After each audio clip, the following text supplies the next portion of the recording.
এ লিটন, হ্যাঁ ভাই, এ ভাত নিয়ে আইছি, খায় যা। ভাত নিয়ে আইছেন? হয় ভাত নিয়ে আইছি, আয় আইসে খায় যা। আচ্ছা ঠিক আছে, আসতেছি ভাই। তাড়াতাড়ি আয়, ভাত নষ্ট হয়ে যাবে। ভাত নষ্ট হয়ে যাবে কেন? দুপুরবেলা গরম ভাত নষ্ট হয়? ভাত নিয়ে আইছেন, আজকে ভাবিলাম বাড়ি যেয়ে খাবো। ভাই, কাজে আসার সময় বাড়ি যাওয়া অবস্থা দেখলাম, ভাবি নিশ্চয়ই আজকে ভালো মন্দ রান্ধেছে। সকালবেলা দেখলাম তো বাড়ি আত্মীয় স্বজন লোক কুটুমি ভরে গেল। হ, তোর ভাবি গোশ রানছে। গোশ রান্ধেছে?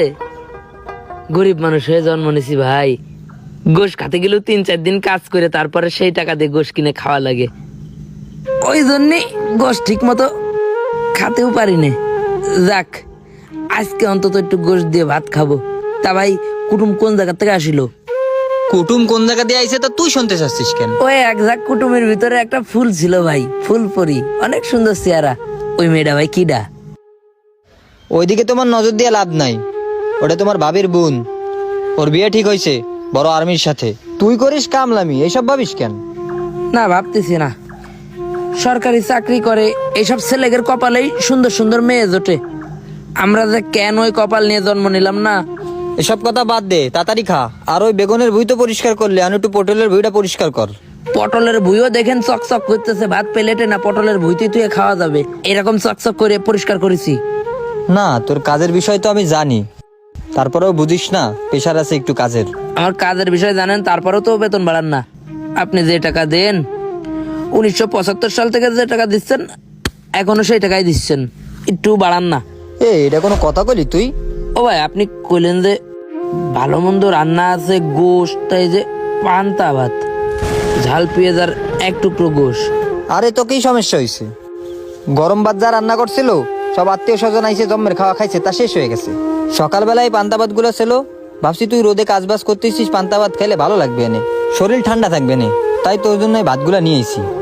ভালো কাজ করেছেন ভাই, একটা উচিত কাজ করেছেন। রোদের ভিতর কাজ করলে তো শরীরটা গরম হয়ে যায়। পান্তা ভাতই খাওয়া ভালো। পেঁয়াজ তো ময়লা, ধুয়েও তো ভাতের উপর দিনই। কিটা ভাত বাড়িল ভাই? আরে ভাত বাইরে দেশে কাজের মহিলা, উনি বাইরে দেশে, তুই একটু বাইসে মাইসে খা। ভাতও তো প্রায় গুংরানো ভাব দেখা যাচ্ছে ভাই। তুই এত খুটখুট করিস কে? তোর পিছে যদি আমি পান্তাবাদি খাওয়াই 30 দিন, মাসে আমার 5-7 হাজার টাকা চলে যায়। এমনও মালিক আছে কাজের পরে খাইতে দেয় না, থাকার কথা তো দূরেই রাখলাম, আমি তো 3 বেলা থাকা খাওয়া সবই দিচ্ছি তোরে। কাজের প্রেশার দেখায় যে আমার থ্রি থাকতে দেয় না, সারাদিন কাজ করে নিয়ে বেড়াই, এই কথা একবারও করছে না ভাই। আমরা কিষানরা মানুষ না, তাই না? কি আর কব, পোল্ট্রির গোশ মনে হয় কালকের। পোল্ট্রির গোশ দিয়ে গন্ধ বেরোচ্ছে ভাই। এই গোশ আজকের গোশ না। জানি গরিব হয়ে জন্ম নিয়ে কি পাপ করেছি ভাই। তবে আল্লাহ যেন কাউরে গরিব বানায় পৃথিবীতে না পাঠাই, শুরুতেই যেন সবাই কোটিপতি বানায় পাঠাই। আজকে আপনার বাড়ি আত্মীয় স্বজন আইছে, ভাবলাম একটু ভালো মন্দ মনে হয় খাতে পারবানে ভাই। পুলকে সারাদিন কাজ করেছি, আর দুপুর পার হয়ে যাচ্ছিল, ভাবলাম কখন খাবার আনবেন, কখন খাবার আনবেন। খাবার আজকে আপনার না আনাই ভালো ছিল ভাই, তা অন্তত নিজের প্রতি ঘৃণা জন্মাইতো না ভাই। কটা ভাত